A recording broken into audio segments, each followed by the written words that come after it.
Bueno, buen día. A muchos vi, a otros no vi. Muchas gracias a la gente de Procampo y KWS porque nos tienen acá medio como, ya medio fijo, nos van a tener que empezar a poner en caja, ¿no? ¿No? Bueno, lo que vamos a tratar de hacer nosotros ahora es darles una charla que en realidad sea elementos para lo que va a pasar después. ¿Está bien? La idea de lo que hablamos con Federico es justamente vamos a seguir la línea de las charlas que hemos, no solamente la del año pasado acá, sino otras en otro lado, con Procampo, la línea de esto que empezamos, Unicampo Uruguay empezó a trabajar hace como 5 o 6 años, en serio, muy fuerte, que es a perseguir este cambio tecnológico en Uruguay, que es la presencia, incremento del área de maíz, pero con una proporción muy importante de maíz de estación corta, ¿sí? Nosotros no tenemos la palabra safriña, pero la podríamos tener. Maíz de estación corta, pero sembrados tardíamente. Porque en la década de los 90 teníamos maíces de ciclo corto, pero sembrados temprano. Los primor, los benditos y famosos primor. Antes del problema mal de Río Cuarto acá en Uruguay. Pero ahora acá, eso que dice maíz de estación corta, siembra tardía, realmente tienen un comportamiento completamente distinto a lo que estamos acostumbrados a ver en maíz, sobre todo aquellos que se quedaron más lejos en el tiempo con el cultivo de maíz. Y vamos a presentarles parte del trabajo que estamos haciendo y parte del conocimiento que se genera en todo el mundo. Si nosotros miramos la evolución del rendimiento, de la evolución del área de maíz, esta es la evolución del área de maíz. Nosotros llegamos al mínimo de área de maíz después de haber tenido casi 200.000 hectáreas de maíz en el Uruguay, básicamente concentrado en el sur de alto consumo. El mínimo de área estuvo ubicada cuando se terminaba el siglo XX, coincidiendo con la menor área agrícola del país, que en ese momento entraba toda en durazno. Esa es la verdad, ¿sí? Desde ese momento hasta acá, el Uruguay ha tenido un crecimiento muy importante, las 40, 50.000 hectáreas de maíz, y nos hemos estado arrimando a las 200.000. El año pasado sembramos, lamentablemente, unas zafras muy malas, casi 190.000 hectáreas de maíz, ¿sí? Y yo quiero dejar al final, después para la discusión, de lo que yo creo que vamos a ir con el área de maíz en Uruguay si hacemos bien los deberes, ¿sí? Esta evolución, hay un cambio sustantivo en el maíz porque como consecuencia de incremento de los rendimientos y el maíz distribuido por todos lados, además cada vez sembramos maíz más tarde. Esto no es el área de maíz crece en la región, no solamente en Uruguay, esta es la evolución del área de maíz en la Argentina, ¿sí?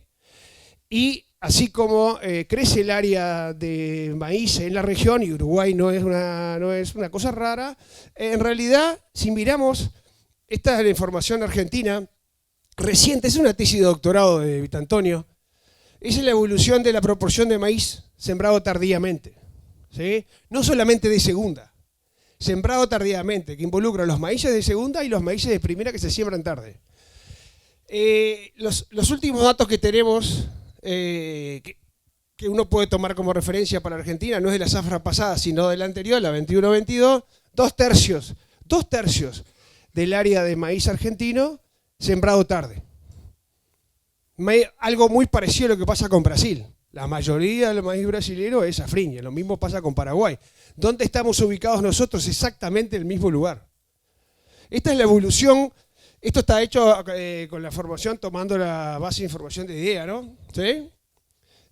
Bueno, hemos evolucionado, venimos un pelo atrás de la Argentina en cuanto a la evolución, pero venimos cambiando muy rápido. Si miran ustedes, en la zafra 18, nosotros teníamos la mayoría del maíz uruguayo, era maíz de primera. Teníamos menos del 30% del maíz sembrado como maíz de segunda y maíz tarde, ¿sí? El año pasado, lamentablemente, ¿sí? Por los resultados de la zafra, igual que la Argentina, dos tercios del área fue sembrado tarde, ¿sí? Y si miramos en términos de área, ¿sí? Como el área también crece, definitivamente el área de maíz sembrado tarde casi que duplica al maíz de primera. Y si bien no tenemos datos de este año, es muy probable que el maíz de primera crezca un poquitito por el pronóstico empleado que tenemos, pero seguramente el maíz de segunda y el maíz de primera sembrado tardío sea la mayoría por un problema estructural. Porque no solamente cambia el maíz, sino cambia el sistema agrícola. ¿sí? Y estamos aprendiendo de un cultivo que tiene menos riesgos. Nosotros en la charla pasada les mostramos que el coeficiente de variación de los maíces sembrados tarde era menor que el de los de primera, ¿sí? Y además de que podemos hacer un maíz con menos riesgos, porque varía menos con el efecto daño, pero mucho más barato, con menos nitrógenos, con menos población, con menos gasto en herbicidas. No tengo tiempo para mencionarles todo esto, pero sí vamos a considerarlo en la discusión. La razón fundamental, yo no quiero perder esto, es un trabajo de Facultad de Agronomía, la razón fundamental de por qué nos hemos ido hasta ahí, no solamente porque ahora tenemos material genético que se adapta muy bien, ¿sí?, a estas condiciones de producción tan particulares, es hacer muchas cosas en poco tiempo, sino por la ley del artillero. Nosotros no nos llueve en diciembre y enero y tenemos unos cortos. Entonces el riesgo hídrico es enorme. Entonces cualquiera sabe que si el periodo crítico del maíz lo pusiéramos parecido al de la soja, o sea, febrero, ¿sí?, correríamos menos riesgo, porque llueve más y la demanda es más baja. Y esa es la situación que tenemos en un maíz que en realidad se siembra o de primera el 10 de diciembre o de segunda, el mediado de diciembre.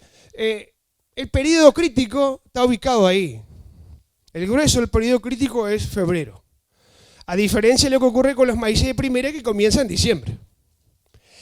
Y esta información, que es información de un trabajo de Osvaldo, que es un FPTA hecho con INAH, tomando información de FUCREA, ¿sí?, mirando los mejores rendimientos que se pueden lograr a nivel del país, lo que dice justamente es que en los años niños, en los muy favorables, obviamente los maíces tempranos, ¿sí?, tienen rendimientos potenciales mayores que los sembrados tarde, pero en los amenazantes para nosotros, en los que determinan realmente el riesgo agrícola, en los años niña, en los secos, definitivamente los maíces sembrados tarde están todo un escalón por encima. Y esto es una diferencia enorme en términos económicos, ¿sí? No hace falta decir nada de lo que implica sacar 2 toneladas más de maíz con un cultivo que es de los más caros de los que tenemos, de los más caros, si no consideramos el arroz. Entonces, toda la información desde la época en la cual esto se empezó a conversar en Argentina con el trabajo de María Elena Otegui, que empezó a decir hay que sembrar después del 20 de noviembre para adelante, y nosotros le decíamos los maíces del 20 acá, ¿sí?, por esos trabajos de María Elena, empezamos a ver definitivamente que los maíces sembrados tardíamente, no importa que sean de segunda, porque hay mucho maíz de primera que elegimos sembrarlo tardíamente, sobre todo lo que estamos pidiendo en los tambos. Cada vez tenemos más maíz sembrados tarde en los tambos, que después podemos discutir qué lugar ocupan. Y lo digo esto porque esta empresa tiene especialmente maíces para ese lugar, con ese destino. No solamente grano, sino el doble de propósito. Pero descubrimos de que definitivamente acá en Uruguay, sembrando maíz tarde, con menos costo y con menos riesgo, expandíamos la frontera del maíz, que es lo que está pasando acá. Y bueno, el Petizo de la Rosa dijo lo mismo. Tenemos si tuviésemos tiempo, yo les mostraría la expansión, la verdadera, no crecimiento de la expansión en Argentina con esa tesis de doctorado de Vitantonio. Es increíble a dónde han puesto el maíz, ¿no? En lugares donde nosotros hoy estamos colocando maíz que hace 10 años atrás, en realidad decíamos que estábamos locos. Ese lugar solamente lo ocupaba el sorgo, ¿sí? Y hacia ahí nos vamos. Esto que está acá, esa información ahora sí, esto es de Unicamp Uruguay. Es la evolución de la media ponderada por área de los maíces de primera, ¿sí?, y los maíces de segunda. Por ejemplo, el año 18-19, que fue un año excepcionalmente bueno para los maíces de primera, porque llovió en diciembre y enero, el nivel de rendimiento de los maíces de primera fue muy bueno, los maíces de segunda también, pero los últimos 3 años, sacando la zafra pasada, que no existió nada bueno para nadie, los maíces de primera pagaron el precio de déficit hídrico en diciembre y enero, donde colocamos el periodo crítico del maíz. Y los maíces de segunda han seguido creciendo. La tasa de crecimiento promedio es muy importante en los maíces de segunda, y si se fijan en los últimos años, las medias de... Estos no son experimentos, ¿eh? Y les digo más, los datos estos de la zafra 21-22, acá tenemos más de 500 chacras. Con el tamaño medio que tenemos nosotros acá, estamos hablando del 20-25% de la superficie de maíz metida en ese final que está ahí. La gente, cuando pregunta qué podemos lograr en condiciones normales, ¿sí?, normales, porque las del año pasado no son normales, son anormales. Y bueno, cuando la gente dice, che, Tato, ¿es cierto que es factible hoy sacar más fácilmente 6, 7, 8 mil kilos de maíz sembrado tarde que de sorgos? Definitivamente es así. Podríamos hacer todo un ateneo acá de cuál es el cultivo más riesgoso en siembra tardía. Lo vamos a dejar para el final. Y esto es lo que la mayoría de los que están acá conocen, que son los resultados de la zafra desastrosa del año pasado, la peor en 40 años, ¿sí? En donde, si se fijan, nosotros perdimos casi la mitad del área de maíz, no la cosechamos. Y lo mismo que la de sorgo. Era muy chiquitita, la del sorgo. Perdimos el 50% del área de las C4 sembradas en el verano, no se cosecharon. Los usos las tienen a la derecha, yo no voy a gastar tiempo acá, mírenlos, los distintos usos de eso que no se cosechó, pero terminamos con 1.400 kilos de promedio nacional como consecuencia que no llovió nunca durante más de 100 días. Yo les traje la información uruguaya de lo que llovió para decir, bueno, el año pasado realmente si hubiésemos sabido que iba a ser tan duro, en realidad lo mejor hubiese sido no sembrar. No existe nada desde el punto de vista agronómico que resuelva un problema de falta de agua. Pero si miramos acá, si miran ustedes con detenimiento, aún los regadores tuvieron problemas serios. 7.500 kilos de promedio para primera y 5.400 de segunda, porque pasó una cosa que no estaba prevista, que era que se nos acabó el agua en la mayoría de las represas uruguayas. La gente se quedó sin agua. Bueno, ahora lo van a tener a Guzmán acá, que es el gerente de una de las principales empresas de regadores del Uruguay. Nos quedamos sin agua en la mayoría de los lugares, nos quedamos sin agua en los arroyos importantes como el Arroyo Negro. Y yo les voy a traer ahora información de manejo de ese tipo de accidentes. Cuando tenemos un maíz muy, muy bueno y nos quedamos sin agua en el periodo crítico, ¿qué pasa ahora en esos maíces sembrados tarde? ¿Sí? Y esto es como tirar el gato muerto arriba de la mesa y después me voy. Ustedes se quedan con el dato, hacen lo que quieren con él. Esto que está acá son los mapas de distribución de lluvia que hace Unicamp Uruguay, que son GIN, que es tomando toda la base de Inumet, ¿sí? Más los pluviómetros de los productores. Y lo que pueden ver acá, que en diciembre, enero y febrero, que son estos meses, prácticamente, salvo en la zona aquella de Lorenzo Geires, Quebracho, sur de Chaspicuí, Paysandú, que ahí llovía normalmente. Inclusive ahí teníamos empresas que regaban y terminaron de regar con las represas llenas. Tuvieron una situación absolutamente anómala para lo que fue el año, esta zona que está acá. ¿Sí? Los rangos estos oscuros son de 0 a 25 milímetros, o sea, pasamos diciembre, enero y febrero con menos de 100 milímetros y con el registro térmico de los más altos de los últimos 50 años. El marzo más caliente en los últimos 80 años. Bueno, ahí no hay paraíso, ¿no? Definitivamente no hay nada que hacer. Toda la información que tenemos, ¿sí?, de datos de resultados de rendimiento de maíces sembrado tarde, con lluvias en el periodo crítico, que esa es información no experimental, sino de los productores, o sea, registro de productores con rendimientos de chacras de productores. Cada punto es una chacra. Lo que muestra es una dependencia, obviamente, como para cualquier maíz, de la lluvia en el periodo crítico. ¿Por qué? Porque la mayoría de estos son maíces de segunda, ¿sí?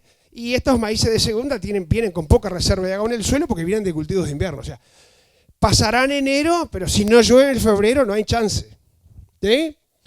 Y alcanza a tener un febrero de 100, 120 milímetros, que es normal para la mayoría del Uruguay, ¿sí?, para tener acceso a 10 toneladas de maíz, si es que hacemos los deberes bien.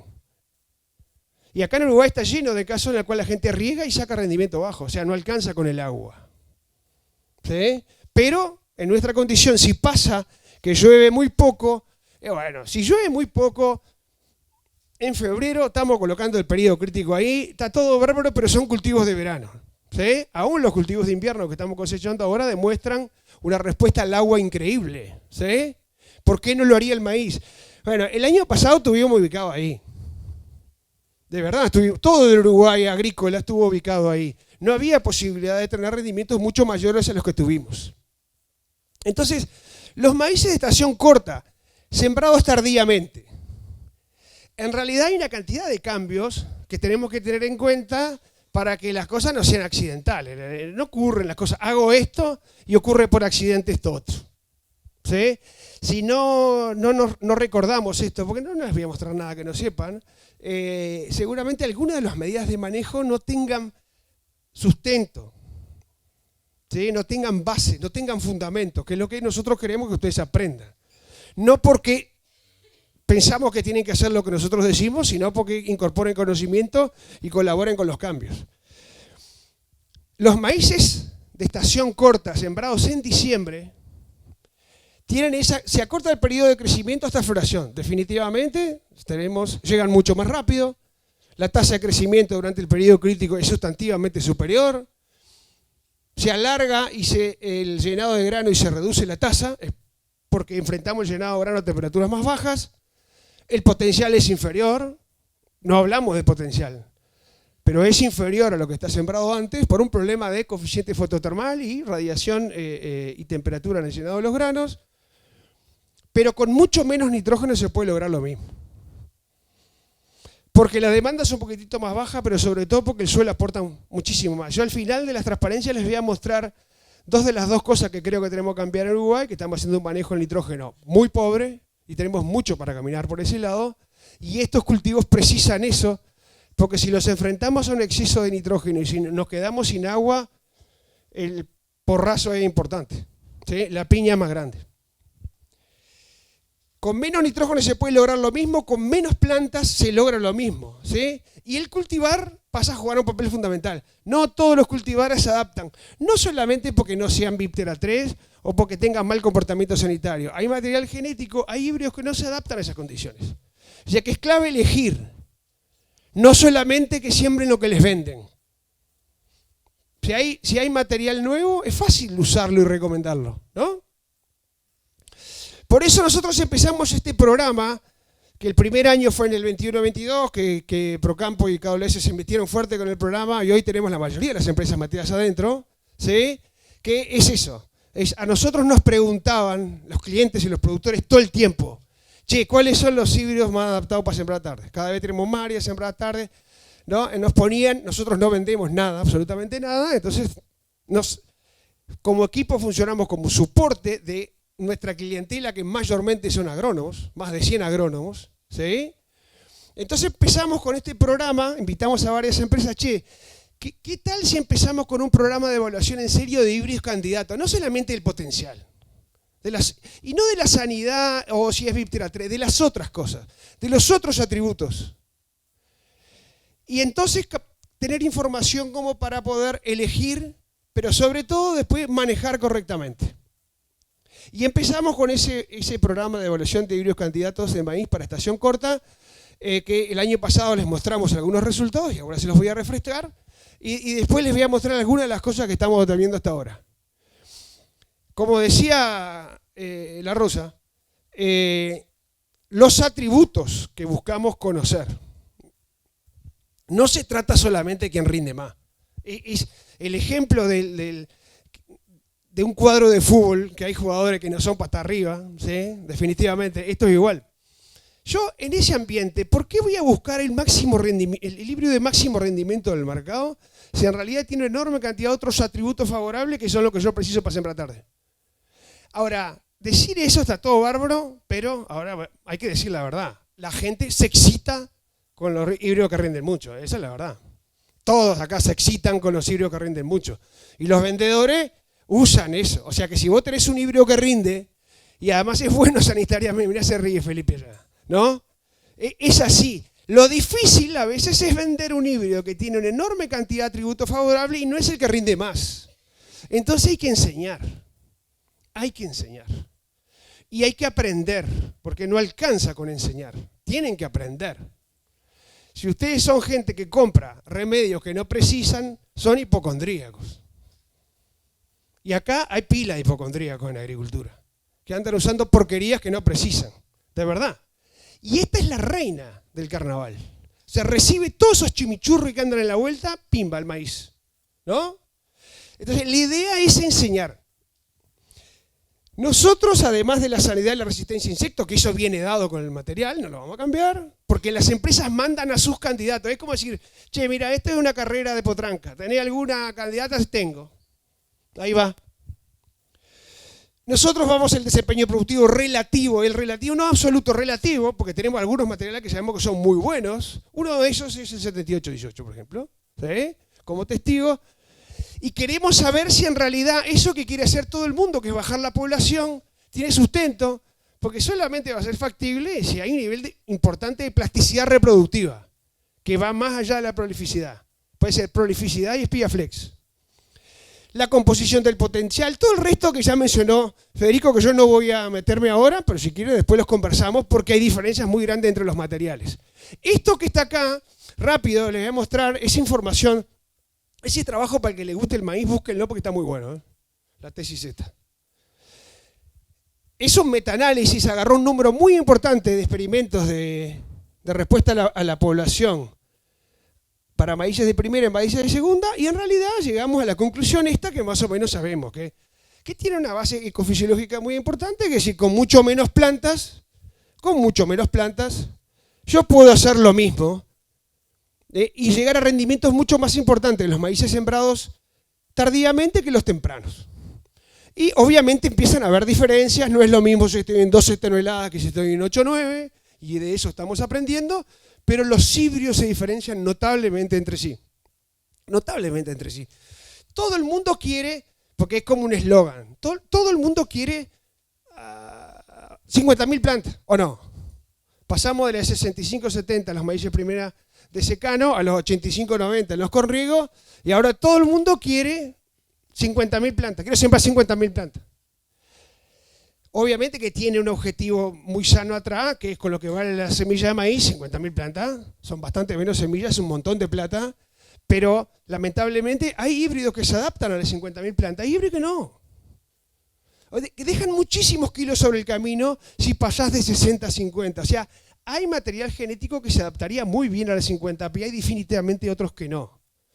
Y cuando bajamos al barrer, terminamos afectando notablemente algunos materiales, ¿sí? Entonces deberíamos saber un poquitito más. Nosotros, por ejemplo, con la clientela que tenemos en Unicampo, cada vez más preguntan, che, ¿este da para bajarlo? Ya aprendieron.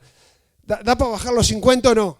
¿Sí? ¿Qué información tenemos? Y si tenemos información hablamos, y si no, no. Entonces, una base, esto voy a mencionar porque está muy snob. Todo el mundo habla de flex. Mirá cómo se ríe Felipe. Todo el mundo habla de flex. Puede ser un atributo muy importante a la hora de bajar la población, porque hay un componente moderno de la plasticidad reproductiva. ¿Verdad, don Federico? ¿No? Porque la prolificidad es más viejo. Tiene un costo metabólico infinitamente superior. Yo con mucho menos tasa de crecimiento diario logro en algunos híbridos que se agrande la espiga, y por definición es esto. Eso se conoce como Airflex, ¿sí? Y que es cuánto se incrementa el rendimiento de la espiga, o sea, más grano y más peso, ¿sí? Si yo bajo la población.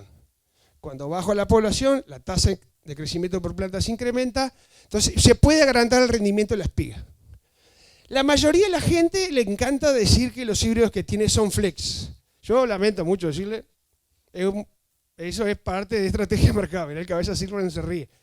Hay algunos que son flex y otros que no son nada flex, pero nada. O sea, no cambian el rendimiento de la espiga. En todo caso, ponen prolificidad. Aumentan un 10, un 15% de plantas con la frecuencia de una segunda espiga de rendimiento medio, ¿sí? Pero hay híbridos en el mercado realmente flex. Y si hiciéramos ahora las preguntas ahora, ¿qué tan flex creen que son? ¿Cuánto se incrementa el rendimiento con espiga? Bueno, lo que les vamos a mostrar es información uruguaya. Yo no sé si coincide con información argentina o brasileña porque no he visto esto, ¿sí? Pero hoy acá podemos hablar de qué estamos hablando, ¿sí? Pero hablamos de plasticidad reproductiva porque si la espiga se incrementa de tamaño, si yo bajo la población, compenso el menor número de plantas. Por eso hablamos de capacidad de compensación. Un ejemplo podría ser, bajo de 80 a 50.000 plantas, si estoy bajo río, por ejemplo, para tener un dato que es lo que van a ver, bajé 38% de la población, ¿cuánto compensan los híbridos? Si no perdieran rendimiento y fuese todo en parte espiga flex y se incrementara un 38% el tamaño de la espiga, la compensación sería del 100%. Y si la espiga no cambia y no hay prolificidad, la compensación sería 0.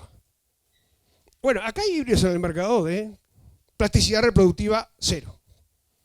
Aumentás el rendimiento por planta de loco y no cambian sus principales dos componentes. Y algunos híbridos son muy plásticos. Y no hablamos de plasticidad vegetativa, que es otro tema y no tengo tiempo para la charla. Estamos hablando de estos componentes que es lo que todo el mundo quiere. Entonces, yo creo que hay que enseñar porque entonces hay que pedirle a las empresas, a ver, mostrame qué datos tenés. ¿No? ¿Qué datos tenés? Pero, no sé si ustedes ven, pero no importa. Pero definitivamente, esto que está acá es el tamaño de espiga promedio para una población alta y al bajar la población un 38%, miren el cambio en esta espiga. ¿Sí? Definitivamente, en algunos casos, se incrementa el rendimiento por espiga de una manera muy importante. El año pasado, en el 21-22, nosotros medimos valores máximos de Airflex de 20-25%, más no, con condiciones experimentales espectaculares en el 21-22, ¿sí? Ya que es difícil que sea mucho más que eso, por las condiciones de crecimiento del periodo crítico, y al bajar de 80 a 50, que significa reducir un 38% de la población, los niveles máximos de compensación que logramos fueron cercanos al 80%. Esto era en condiciones de riego. No es negocio bajar de 80 a 50 en riego, ya sabemos, porque es una población muy baja. Pero en condiciones muy restrictivas pueden ser un muy buen negocio. Pero tenemos que acompañarlo con estos datos, ¿sí?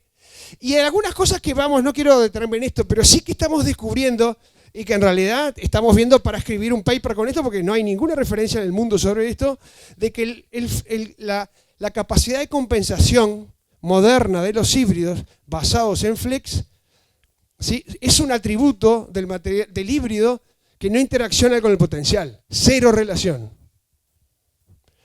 Esto es, bueno, se ve poco, pero no sé si me creen que ahí hay unos puntitos rojos. ¿Los ven o no? ¿Sí? Estamos en este caso, el año pasado, en torno a las 12 toneladas y la capacidad de compensación de los distintos híbridos, 0 relación con el potencial, nula. Y en este otro ambiente, que fue el del máximo potencial bajo riego, 0 relación entre la capacidad de compensación y el potencial. Y el año pasado, con un ambiente, nos fuimos a ambientes restrictivos, ¿sí?, de 10 toneladas, 0 relación, y de 7 toneladas, 0 relación. Quiere decir que es una característica que funciona aparte del potencial, completamente aparte del potencial. O sea que si es flex, es; si no lo es, no lo es. Eso que si no este híbrido no es tan flex, pero cuando tengas condiciones de producción espectaculares lo va a hacer. No tenemos datos de ese tipo. Los datos no dicen eso. Y lo hemos torturado los datos a ver si nos muestran otra cosa y siempre cantan lo mismo, que no muestran relación. O sea que definitivamente, si uno tiene que decir algo, porque yo no les puedo mostrar toda la información que inclusive le voy a mostrar dentro de poco a Procampo Semilla, de los resultados del año pasado, hay híbridos que definitivamente no son para bajar a la población. No se les puede bajar. Aún en ambientes restrictivos no se les puede bajar. Entonces, esto les mostramos el año pasado, que eran maíces sembrados tardíamente en condiciones ambientales espectaculares, algunas de las cuales son sobre canola. Lo voy a decir ahora porque los mayores rendimientos de maíz con riego lo estamos obteniendo o arriba de cosas que rotan, con semilleros de forrajeras, de festuca, o arriba de chacras muy bien manejadas que vienen de canola. Y hay un paper ahí de Osvaldo Ernst bien interesante para meterse en ese tema con Sebastián Maselli. El año pasado, en el 21-22, teníamos unas condiciones experimentales bárbaras para siembras de ahí del 10 de diciembre, y estos fueron una cantidad de materiales evaluados. Acá están los testigos, pero si ustedes miran acá tienen en el primer lugar en cuanto a potencial se quedó el material de KWS, el 3916. Está todo bárbaro. Yo sé que podrá ser un poquitito flojito, ¿no? con el tema tizón, pero es un híbrido espectacular que además ya lo tenemos evaluado a nivel de producción, definitivamente. ¿No? En condiciones hasta complicadas por el clima, es un material muy interesante, quedó en segundo lugar acá el 3927, con estos potenciales increíbles, obviamente el 4216, tampoco para el otro lado, acá está, pero sus fortalezas están por otro lado, ¿no? Porque es un material realmente de potencial muy importante, definitivamente de muy buena calidad y doble propósito. Es el que usamos en la zona norte, en los tambos. Ahora el 19120 tiene que demostrar, ¿no?, que le llega a los talones. Y lo que hicimos, que es un protocolo que nos gusta cada día más, voy a pasar para atrás, es adentro del mismo experimento de evaluación de los híbridos, un experimento anidado adentro, que es a todos los híbridos bajarle la población. Apenas se implantan, le bajamos la población un 37-38% y vemos cómo reaccionan cada uno de los materiales. A ver cuánto compensan. Porque en esas condiciones van a perder todos rindes, pero queremos saber cuánto compensan, ¿sí? Entre las cosas que le dijimos al año pasado por Campo Semilla, che, tus híbridos no son tan flex como vos pensabas, ¿sí? Tienen un potencial bárbaro, pero no son tan flex. O sea, no te enloquezcas demasiado con las poblaciones muy bajas, ¿sí? Entonces, para que tengan una idea, acá hay un híbrido de Yalfin, que es la competencia, que prácticamente no se enteró. Definitivamente no se enteró. O sea, le bajamos la población 30.000 plantas menos y apenas modificó en una pequeña proporción el rendimiento, ¿sí? Y además es consistente de vuelta con los resultados del año pasado. Pero del otro lado tienen otro híbrido, y este es un híbrido nuevo, que estuvo en el extremo opuesto. Prácticamente se comió de lleno la reducción de la población. Y en este caso en particular, uno diría, che, este híbrido no le vaya a tocar la población, ¿no? Y más en esas condiciones. Y en este te podés animar a mucho. En el caso particular, los dos primeros en potencial de KW se quedaron acá, para el lado de la izquierda del velocímetro, de menos plasticidad reproductiva, y a la derecha cambió de posición el 4216. Eso es manejar las cosas con información. O sea que decir yo el 4216, si lo voy a sembrar tarde, me animo a bajarle un poco la población al 3916, no. ¿Y por qué lo hicimos de esta manera? Y porque económicamente es más fácil hacer eso que tener todas curvas de respuesta a la población híbrido por híbrido. Tendríamos unos tamaños experimentales gigantescos y acá en Uruguay eso es mala calidad experimental por un tema de coeficiente de variación. Listo. Entonces con esto se genera información de muy alta calidad. Entonces, ahora les voy a presentar, y venimos bien, yo vengo controlando, pero viste que el tiempo es elástico, ¿no? Siempre fue. Es como el envido, elástico. Yo les quiero mostrar algo, porque esto es bien como para compartir. Hace muy poquito que estábamos discutiendo acá con el equipo Unicamp Uruguay, analizando experimentos complejos. El año pasado, en el programa de evaluación de híbridos candidatos para siembras tardías, teníamos dos condiciones experimentales distintas, porque queremos presionar a los híbridos a ver cómo reaccionan. Entonces, en uno de los ambientes, tuvimos buenas condiciones hídricas, porque pudimos regar sin problema, ¿sí? La temperatura obviamente nos pegó una mordida, porque fue muy elevada, y en otro de los experimentos nos quedamos sin agua. Un campo experimental que estaba en uno de los campos de agropecuaria.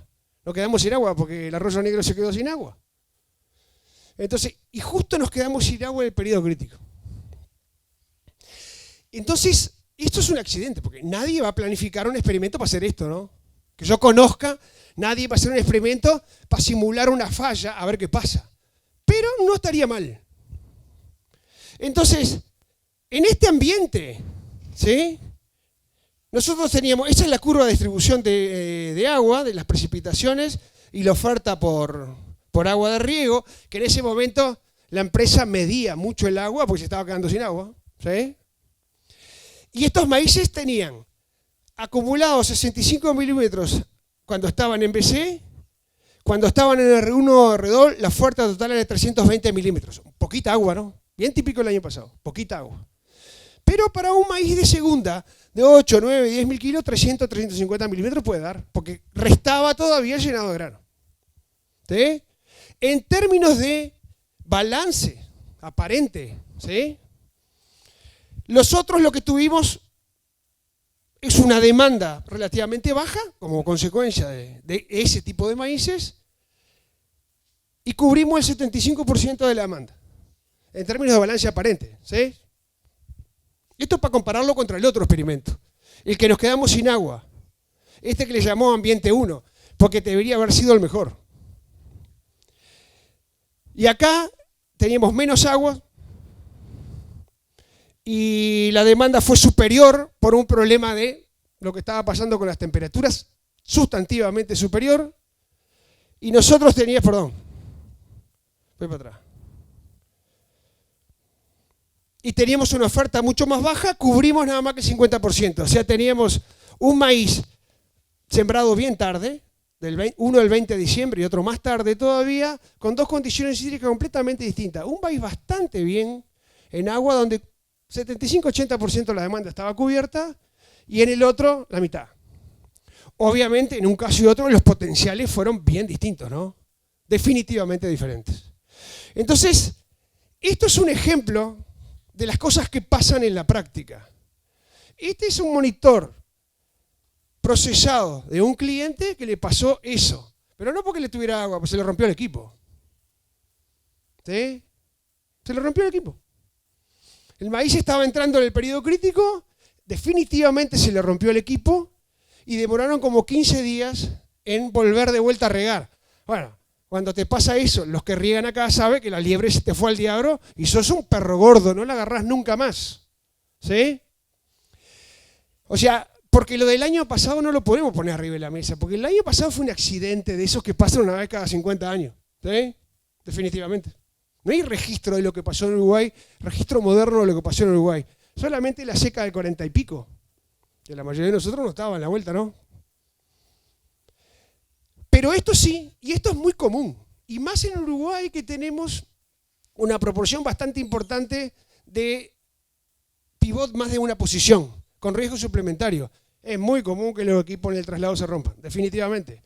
Y les pasa eso, ¿sí? Salen de la soja y van por las maíces sembrado tarde porque el periodo crítico está allá, entonces cuando te mueves el pivot se te rompe el pivot, ¿sí? Es muy común eso.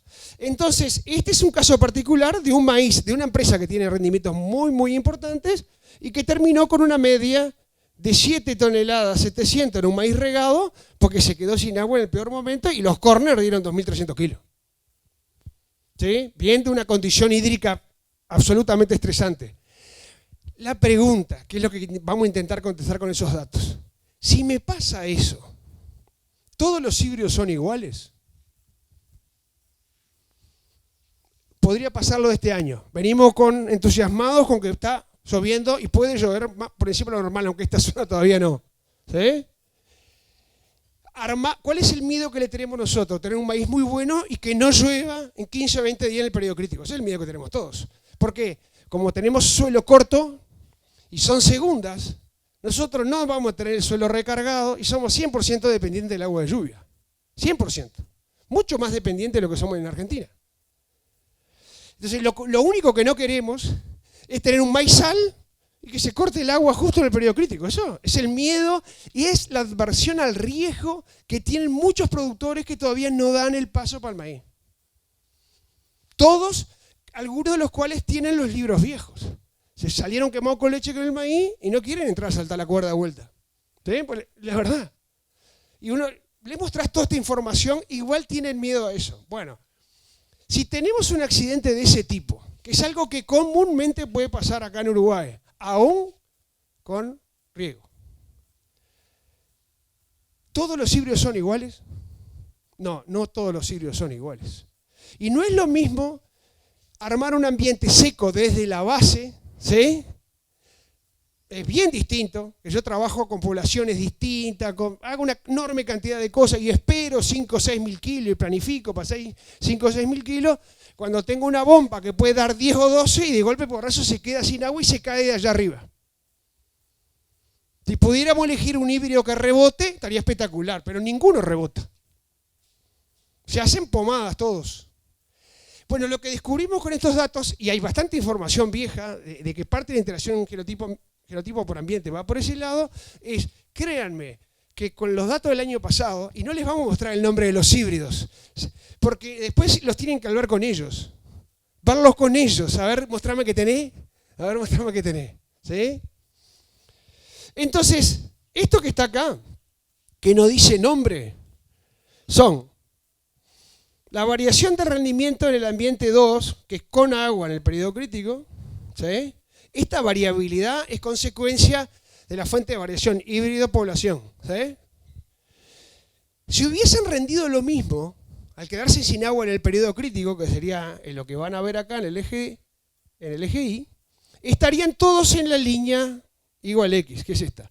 Definitivamente ustedes ven que cuando el rendimiento era más bajo, la caída fue menor, pero cuando estábamos en situaciones de potenciales más elevados, la caída promedio fue muy superior. Pero, y si miramos esto de vuelta y lo miramos por población, acá hay un tema espectacular para trabajar en investigación, definitivamente. Porque cualquiera voy a echar para atrás. Si agarramos a todos nuestros colegas, y todos, la mayoría, para no decir todos, formados en la universidad con nosotros, porque yo creo que los que no fueron alumnos míos, si no están jubilados, están pegando el palo ya, ¿no? Que si los ponemos en línea y les preguntamos, si tenés un accidente de ese tipo, ¿qué hubieras preferido? ¿50.000 plantas o 80.000 plantas? Nadie está preguntando qué te parece. La pregunta es, ¿qué información tenés? Entonces, cuando te preguntan qué información tenés, la mayoría sienta para atrás. Porque sabe que automáticamente viene la solicitud de argumentación, de información de base, para poder explicar eso. Bueno, créanme que los resultados son distintos a los que podíamos prever. No perdimos más en las de 80.000 plantas y menos las de 50. Y tiene toda una explicación ecofisiológica que podemos discutir después. Pero lo más interesante de esto es que cada punto de eso es un híbrido.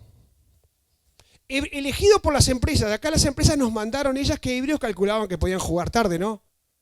Lo de los tempranos no. Hay empresas, por ejemplo, una empresa muy importante que dice, che, yo no tengo híbrido para la carrera esa corta de ustedes, no tengo. Todavía no tengo. No, te voy a mandar el año que viene, pero este año no. ¿Sí? Entonces lo que descubrimos es que hay híbridos que se vieron muy poco afectados. Muy poco afectados. Y hay híbridos que se hicieron pomada. Se mostraron especialmente susceptibles a eso, a quedarse sin recursos en pleno periodo crítico. Y ese comportamiento no estuvo muy explicado por el potencial. No es que los que tenían altísimo potencial fueron los que más se cayeron. No, definitivamente no. Y les voy a poner dos ejemplos después, en una gráfica, para que ahí están los datos después que las empresas van a recibir, esperen, que las empresas van a recibir de todos sus híbridos así de esta manera, pero del punto de vista gráfico, que es más fácil de ver, y para concentrarnos en dos ejemplos, de que con estas cosas que nos mandaron, por ejemplo, encontramos dos tipos bien contrastantes, que fueron los que más aguantaron esa condición de accidental. Es como esas cosas que pasan por las redes, ¿no? Cuando te choca un camión de atrás, ¿qué auto te salva y cuál no? ¿Con cuál te haces pomada adentro y con cuál te salvás? Y no necesariamente es el más lindo y el más caro, ¿o no? Para no mencionar las marcas de los autos, mira el petiezo así con la cabeza. Porque eso está buenísimo, esto es un accidente, es un descubrimiento que es un accidente.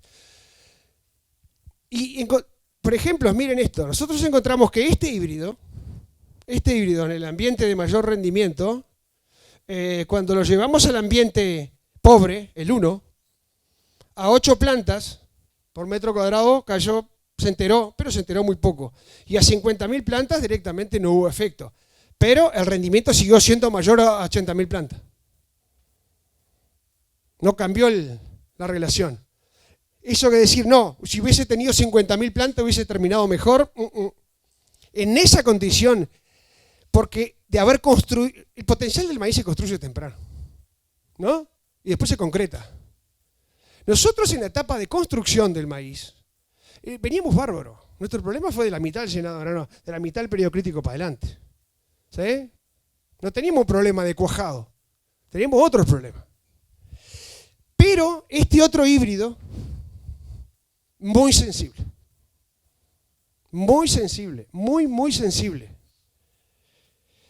Y no difieren en el potencial entre los dos. Los dos tuvieron el mismo potencial de los más altos del conjunto de los híbridos que nos enviaron, pero la diferencia está en que se cayó como un piano y definitivamente no hubo ningún efecto en la población. Entonces, en este híbrido sí hubo efecto en la población, bastaba con 50.000, pero la verdad de la milanesa, y le pese a quien le pese, de este híbrido tendríamos que disparar. Tendríamos que disparar. En esas condiciones bajo riego, alguien decía, tengo riego suplementario, no estoy seguro qué agua va a tener, no estoy seguro si puedo llegar, porque capaz que tengo que priorizar otro. ¿Pondrías ese híbrido en un ambiente con riesgo? No. No lo pondría. Lo pondría en otro lugar. Posiblemente un ambiente con bajo riesgo, en un muy buen suelo, en un ambiente que largue con el tanque lleno, porque capaz que tiene otro conjunto de atributos que son tremendamente favorables. Pero si tengo ese dato, lo voy a sacar de que se emprenda fuego. ¿Sí? Bueno, de aquí para adelante nosotros vamos a perseguir esto. Inclusive estamos dispuestos a simular esto, ¿no? Porque en los híbridos que nos mandan se diferencian más en esto que en el potencial en sí. Mucho más. Lo interesante de este grupo es que no hay uno solo de este lado, ¿sí? Del lado de los verdes, y hay uno solo del lado de los rojos. No. Entonces la empresa debería saber, este híbrido, así como decimos, el 39-17 no me lo pongas con riego muy tarde porque es re flojo para tizón. Es un bruto híbrido, ¿o no? No, y el 39-27, ¿vos por qué querés vender, bandido? Pero es un híbrido oval, el 39-27. Un señor híbrido para segunda. Pero es mejor el 39-16 y el 39-27, que algunos que lo quieren, ¿no? Sacarle el 39-27 a algunos no es nada fácil. Entonces, si no lo pongas acá muy tarde y con riego, porque es flojo en el tizón. Ya hay otros mejores y los otros que vienen atrás son mejores todavía. ¿No? El 19-120, por ejemplo. ¿Sí? ¿Vos querés que yo venda? Entonces, pero la clave de esto es, y la pregunta es, ¿y el 19-120? ¿Cómo es? ¿Dónde lo coloco? Y voy a poner esto, a mí me preocupa mucho por el tema de la buena agronomía. Porque el maíz precisa de buena agronomía. Nosotros somos un pañuelito chiquitito así. No tenemos por dónde escapar, ¿no? Entonces, estamos yendo con maíz a lugares donde antes estaba el sorgo. Definitivamente. Y muchos de esos ambientes son de alto riesgo.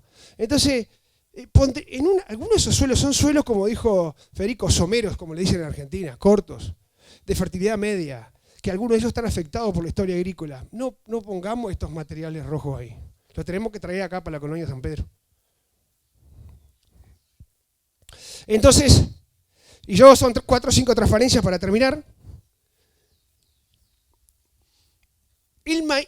Vamos a decir la verdad, estos son datos de la Red Agrícola Uruguay. ¿Sí? En años secos, en años normales y en años lluviosos. No es pronóstico, sino es consolidado. Es lo que hace el COPS de la Universidad de California, que te dice cómo fue al final del año.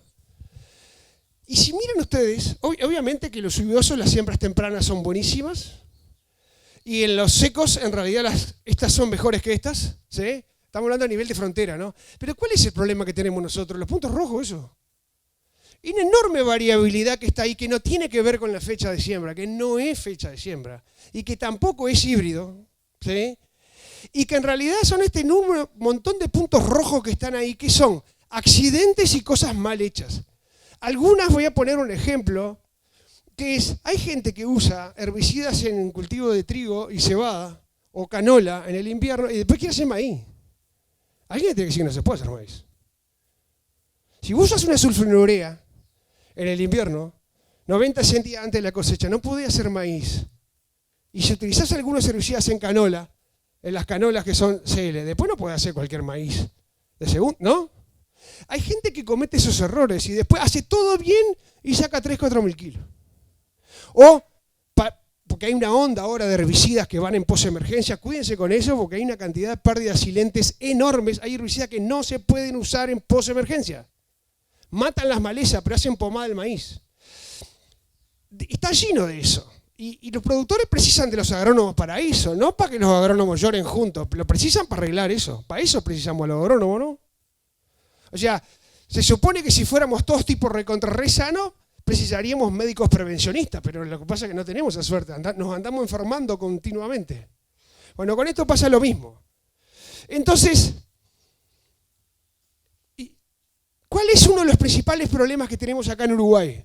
Las brechas relacionadas con el manejo, la principal. En Sudamérica, el nitrógeno. Es la principal.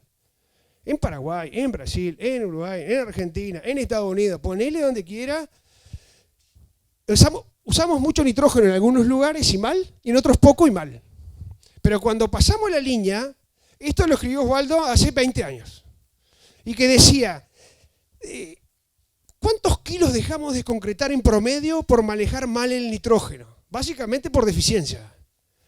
Y en los años niños, los años buenos, y dejamos 3, 4 toneladas de maíz que podríamos concretar por manejar bien el nitrógeno. Nosotros hicimos lo mismo con datos de cuando terminó Osvaldo, agarramos de ahí para adelante, del 2012 al 2019, y lo publicamos esto, inclusive Fernando García de Argentina usa bastante esta figura, y más o menos no cambió nada.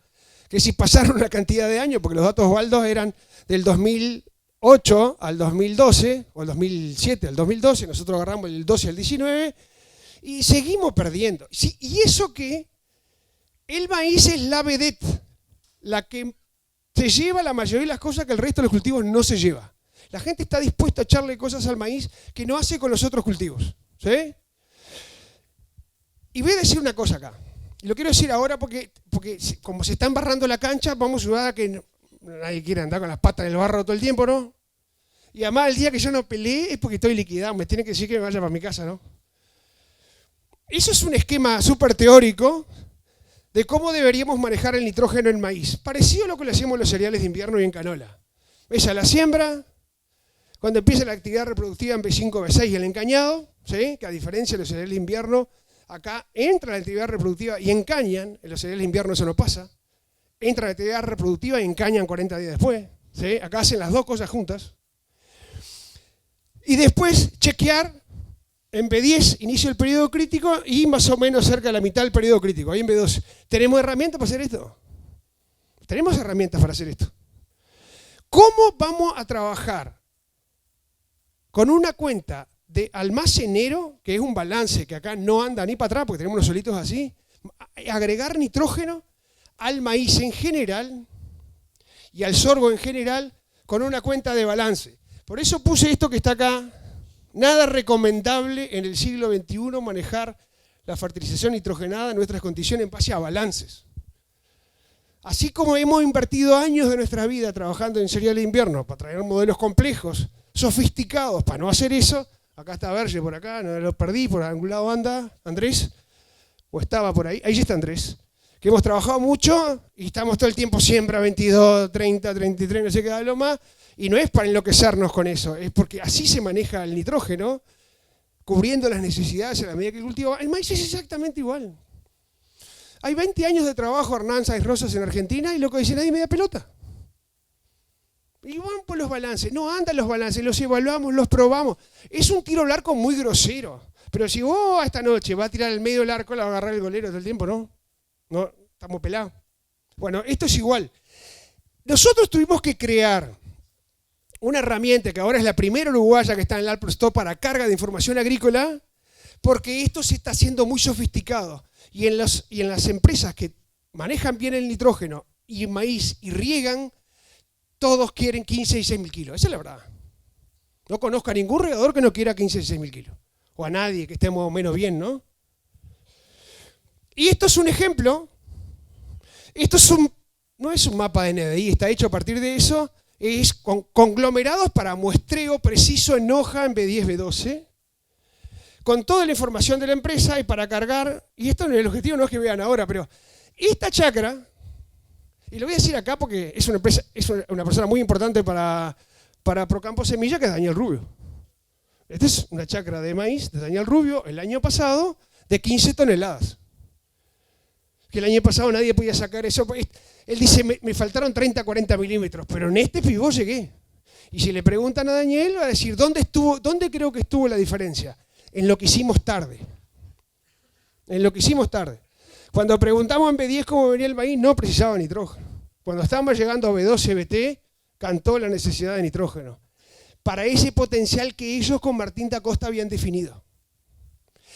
Y yo podría darles una charla entera de esto, pero el objetivo de esto no es complicar la vida a nadie, es demostrarle que definitivamente esto es mucho más complejo. Entonces tenés un híbrido buenísimo, que te enloqueciste demasiado en bajarle la población cuando no quería, le subiste la población y después manejaste horrible el nitrógeno. Y el horrible puede ser por poco, pero también por mucho. Entonces, para terminar, bueno, esto para que tengan una idea, porque cada día nos van midiendo más, un maíz de 15 toneladas que llevó, que si hubiéramos hecho balance, le teníamos que haber echado 290 kilos de nitrógeno. 290, 300 kilos de nitrógeno sin ninguna cuenta de eficiencia de nada. ¿Sí? Llevó 194 kilos. O sea, 100 kilos menos, y la productividad parcial de nitrógeno fue uno de las chacras de mayor productividad parcial de regadores. ¿Qué quiere decir? ¿Cuántos kilos de grano saqué por cada kilo de nitrógeno agregado? Que es una gran medida de eficiencia con la cual nos van a empezar a medir el aceite. A todos nosotros. Porque el impacto de agregar demasiado no solamente es económico. Entonces, para terminar, y después voy a pasar dos transparencias rápido para dejarlos con las ganas y agradecer. Esta es la evolución en las barras. La evolución del área en agricultura uruguaya. Registrada como en agricultura. ¿De acuerdo? Y la línea esta que está acá es la evolución del porcentaje que tenemos de gramíneas C4 en el verano en relación al área agrícola. Que hoy en día ya sabemos que básicamente es todo maíz, ¿no? El área de sorgo es mínima y despreciable. ¿Sí? Bueno, nosotros perfectamente podemos aspirar en el corto plazo a 300.000 hectáreas de maíz. Sin ninguna duda, miedo de ningún tipo, pero va a depender que hagamos bien los deberes. No sabemos este año para dónde vamos. Muchos dicen que vamos arriba a las 200. ¿Cuánto más de 200? No sé. Pero ¿por qué yo pienso que podemos llegar a las 300.000 hectáreas si hacemos los deberes? Porque llegar a un 20% del área agrícola con maíz no es ninguna locura. Seguiríamos siendo los pobres del barrio igual en cuanto a maíz. ¿De qué depende de eso? Que hagamos bien las cosas. Porque si hacemos las cosas a lo loco y nos pegamos un piñazo, la tendencia es a regresar. O sea que podríamos ponernos acá, ¿viste esto? Decís, noticias, primicia, ¿no? Primicia. Bueno, acá. Podríamos trabajar para las 300.000 hectáreas de maíz, que hay una cantidad de cosas que tenemos que hacer, además de la agronomía, por ejemplo, en los mercados. ¿Sí? Y esto es de ahora fresquito, la gráfica esta tiene 2 días. La importancia del muestreo de maíces de primera que están cruzando B5, B6. Esto es el caso de una empresa, y hizo una casuística específica, con 19 chacras muestreadas hace 3 o 4 días atrás, donde solamente 1/3 lleva nitrógeno. Maíces de muy alta productividad, en una empresa con suelos increíbles. Solamente esta fracción va a llevar nitrógeno. Y esto que está acá abajo son niveles de nitrógeno en el suelo. Partes por millón de nitrógeno como nitrato.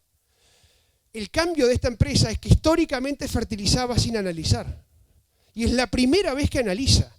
Entonces los agrónomos han preguntado 4 o 5 veces, che, Tato, ¿estás seguro que no lleva nitrógeno? No llevan nitrógeno porque vuelan de nitrógeno. No hace falta el nitrógeno. Lo que está en verde está por encima del nivel crítico. Y este es el estadio. B5, B6. ¿Por qué ahí? Está por empezar la actividad reproductiva, pero además ahí tenemos críticos ahí. No de cantidad, de concentración. Y esto es un resultado de por qué no hay que echar. Porque yo puedo echar acá y evitar gastar, ¿sí? Lo que no hace falta. Es porque si hay una cosa como la del año pasado, un accidente de ese tipo, acuérdense en todos que existen las respuestas negativas al nitrógeno. Y las respuestas negativas al nitrógeno tienen una enorme cantidad de fundamentos, que sería otra charla, pero estos son experimentos del año pasado. Esto es el resultado de agregar nitrógeno en un ambiente que, como dice acá abajo, por los niveles de nitrógeno en el suelo, por encima del crítico, no hacía falta. Entonces teníamos que generar este tipo de información para mostrarle a la gente, flaco, no es un problema de echar 80, 100 kilos al cohete, si no te importa ahorrarte $100, es tu problema, pero el chiste este no es nada agradable. Entonces podríamos ir a toda la información que hay en el mundo, sean tremendamente cuidadosos. Acá en Uruguay deberían todos medir nitrógeno en el suelo, y ni que tal vez en un maíz de segunda, porque se van a llevar una cantidad de sorpresas enormes por lo que hace el suelo. Y bueno, y estas cosas que están acá, que la vedette es el maicito, ¿sí? Hay mucho para seguir mejorando entre todos, estamos aprendiendo en conjunto acá, ¿sí? Pero tenemos muchos defectos agronómicos y algunos son el resultado de mañas. Mañas. ¿Por qué tantas mañas con el maíz? De hacer cosas que no hacen falta. Cultivo de alto potencial precisa mucho fósforo y potasio. ¿Quién dijo eso? Si está por encima de lo necesario, no hay que echarle mucho fósforo y potasio. En todo caso, para reponer, pero no porque el maíz precise. Ir fertilizando con nitrógeno desde temprano. ¿Qué es eso de ir fertilizando con nitrógeno desde temprano? ¿De dónde sacaron que eso está bueno para el maíz? Uno va fertilizando con nitrógeno si hace falta nitrógeno desde temprano, si no, no. Hay que prácticamente asesinar a las malezas. Todo el mundo preocupado, y más con las malezas resistentes. Las quieren matar, no las quieren ver, y más en el cultivo de maíz. Es pecado ver un maíz con maleza. Acuérdense que hay gente que está, además de gastando plata y que no puede, le está pegando unos piñazos enormes a los maíces con una cantidad de productos que los maíces no soportan. Y que son uno de los cultivos más sensibles que tenemos en el sistema. Y todos los manuales y libros que se le ocurra acerca del material genético, porque acá sí, ¿no? Material genético y población, les digo más, nosotros a veces cuando vamos a trabajar con agrónomos en las empresas, que es muy común, es el ambiente más hostil que encontramos. Si el agrónomo ya está por elegir los híbridos, toquetearle los híbridos que tiene idea, uy. ¿Sí? Podés toquetear otras cosas, pero no me toquetees el híbrido. Y cuando los cultivos están buenos, además se merecen todos los chimichurri que se le puedan imaginar. Entonces cuando los cultivos están buenos por todos lados, aparece todo eso. ¿Para qué compraste eso? ¿De dónde sacaste que hay respuesta a eso en ese maíz? ¿De dónde sacaste que eso además hay respuesta justamente con un maíz de alto potencial? Convivimos todo el tiempo con ese tipo de cosas y la preocupación nuestra que además hacen eso en todos los campos. Entonces, ¿para dónde se nos fue la agronomía? Que es la preocupación. El maíz nuestro precisa muy buena agronomía, el de segunda mucho más agronomía que el de primera bajo riesgo. Muchas gracias.